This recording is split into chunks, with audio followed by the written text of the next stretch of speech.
Zazalar, yüzyıllar boyunca Fırat-Dicle havzaları ile Kuzeybatı İran kuşağında yaşayan, birçok imparatorluk ve halkla iç içe geçmiş bir İrani topluluktur. Her dönem Zazalara kendi siyasi ve ideolojik penceresinden bakmış, kimi zaman Kürt, kimi zaman Deylemi, kimi zaman da sadece Dağlı halk diye anmıştır. Deçi. Bu videoda Zazaların yakın coğrafi komşularının Zazalara bakışını tarihsel olarak en eski dönemlerden günümüze doğru kronolojik bir hat üzerinde takip edeceğiz. Sonunda ise Zazaların bugün kendilerini nasıl gördüğüne, yani içeriden bakışa odaklanacağız. Sasani. Perslerden Bizans'a ilk halkalar. Sasani döneminde Yukarı Fırat ve çevresi Zazana gibi adlarla anılır ve bu bölge halkı Sasani İmparatorluğu'nun kuzeybatı tebası içinde görülür. Modern araştırmalar, bu coğrafi isimlerin bugünkü Zaza yurtlarıyla tarihsel bir devamlılık taşıdığını vurgular. Roma ve Bizans kaynaklarında ise bu dağ halkları etnik isimle değil, çoğunlukla İran, Sasani tebaası gibi geniş başlıklar altında geçer. Yani Zazaların ataları Bizans gözünde öncelikle Pers, Sasani dünyasının bir parçasıdır. Ermeniler, Gürcüler ve kuzey komşular. Ermeni tarihçileri özellikle Dersim ve çevresindeki Zaza topluluklarını Dımlik Delmik gibi adlarla anarak Hazar güneyindeki Daylan bölgesiyle ilişkilendirir. Ermeni platosunda Zazalar hem komşu hem kimi zaman müttefik, kimi zaman ise çatışmalı bir dağ halkıdır. Gürcü kaynakları, güney sınır bölgelerindeki İrani dağ halklarını çoğunlukla Sasani Daylami çevresiyle birlikte zikreder. Bu çerçevede Zaza ataları, Gürcistan'ın güneyinde İran merkezli güçlere bağlı dağ toplulukları olarak görünür. Arap İslam kaynakları. Zazana, Zavzan, Dımili Arap. Coğrafyacı ve tarihçileri, Zazaların yaşadığı alanları Zazana, Zavzan gibi adlarla kaydeder. Bölge halkı çoğu zaman Kürt ve Deylemi üst başlıkları altında anlatılır. Bazı gruplar için Dumbuli, Dımili gibi adlar kullanılır ki, bunlar daha sonra Zaza topluluklarıyla ilişkilendirilecektir. 9. 1-2. Emevi ve Abbasi dönemlerinde Hazar Güneyi ve Zagros Dağları, merkezi otoritenin zor denetlediği, Alit hareketlerinin sığındığı bölgeler olarak öne çıkar. Zaza ataları kabul edilen Deylemi unsurlar da bu inatçı dağlılar kategorisinin içindedir. Büveyhiler ve Mervaniler. Deylemizi. Zaza, Deylemi kökenli Büveyhi hanedanı, İran ve Irak'ta büyük güç olur.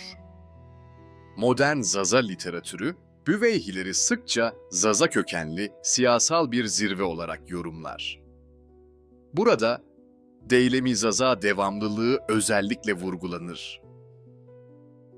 Diyarbakır merkezli Kürt Mervani hanedanı döneminde ise bugünkü Zaza yoğunluklu bölgelerin önemli bölümü Mervani nüfuz alanındadır. Kaynaklar bu halkı çoğunlukla Kürt üst kimliğiyle anar. Modern araştırmalar bu çerçevede Zazaca konuşan aşiretlerin Mervani dünyası içinde eridiğini belirtir. Selçuklular, Haçlılar ve Moğollar. Dağlı Kürtlerin gölgesinde.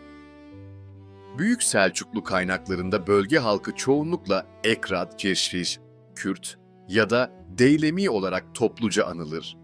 Zazalar adıyla ayrıştırılmaz. Buna rağmen Doğu Anadolu'daki bazı kalelerde Zazaca konuşan aşiretlerin askeri idari rol oynadığı güncel çalışmalarla öne çıkarılmıştır. Haçlı kronikleri, Anadolu'nun doğusundaki dağ halklarını Kürtler veya geniş bölgesel etiketlerle geçer ve Zazaları isim vererek kaydetmez. Bu nedenle Haçlı metinlerinde Zazalar çoğu zaman görünmeyen bir alt kategori olarak kalır. Moğol istilası döneminde ise Doğu Anadolu'daki yerel mirlik ve aşiretler, ki bir kısmı Zazaca konuşur, Moğollara karşı yer yer direnen yerel güçler olarak anılır. Modern tarih yazımı bu yapıları Zaza dağ mirlikleri olarak yeniden okur. Akkoyunlu ve Safevi Çağı.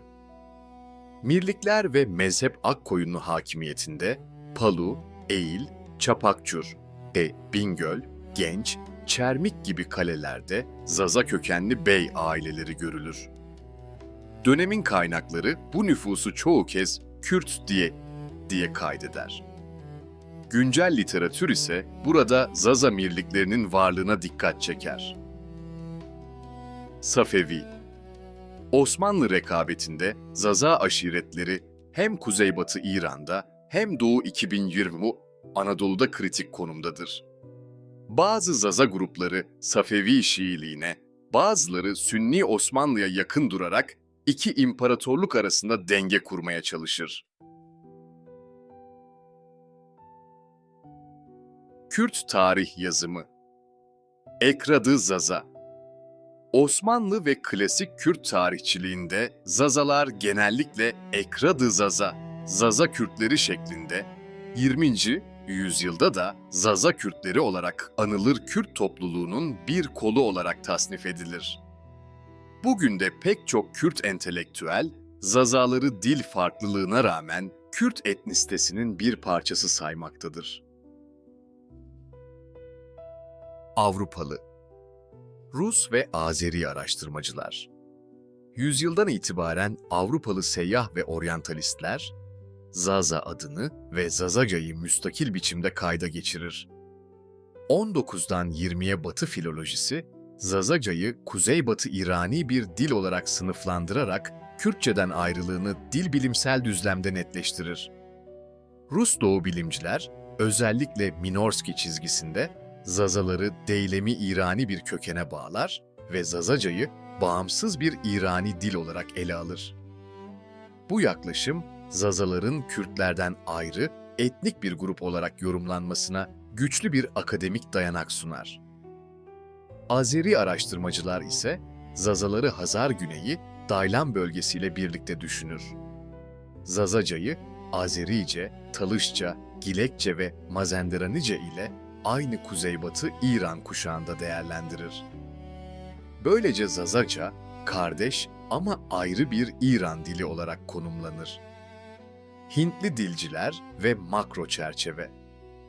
Hint-Avrupa dil ailesi perspektifinde Zazaca, Kuzeybatı İrani dalda yer alan bir Hint-Avrupa dili olarak sınıflandırılır. Hintli araştırmacılar açısından Zazalar, geniş İrani Hint-Avrupa dünyasının bir bileşeni olarak görülür. Zazalar kendini nasıl görüyor? Modern Zaza entelektüel çevreleri ve diasporadaki birçok Zaza, kendisini kendi dili, Zazaca, Dimli, Kırtki, tarihi kökleri ve kültürüyle özgün bir halk olarak tanımlar.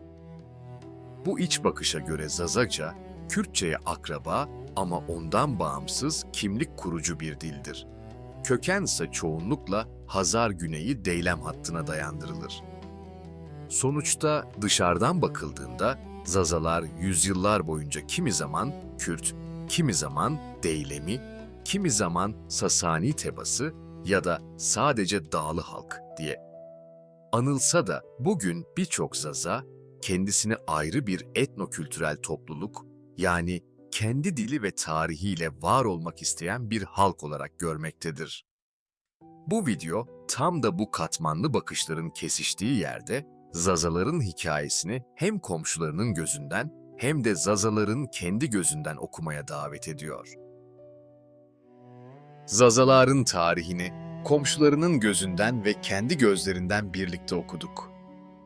Eğer bu yolculuk sana da yeni bir bakış açısı verdiyse, videoyu beğenmeyi, yorumlarda kendi düşüncelerini ve bildiğin kaynakları paylaşmayı unutma.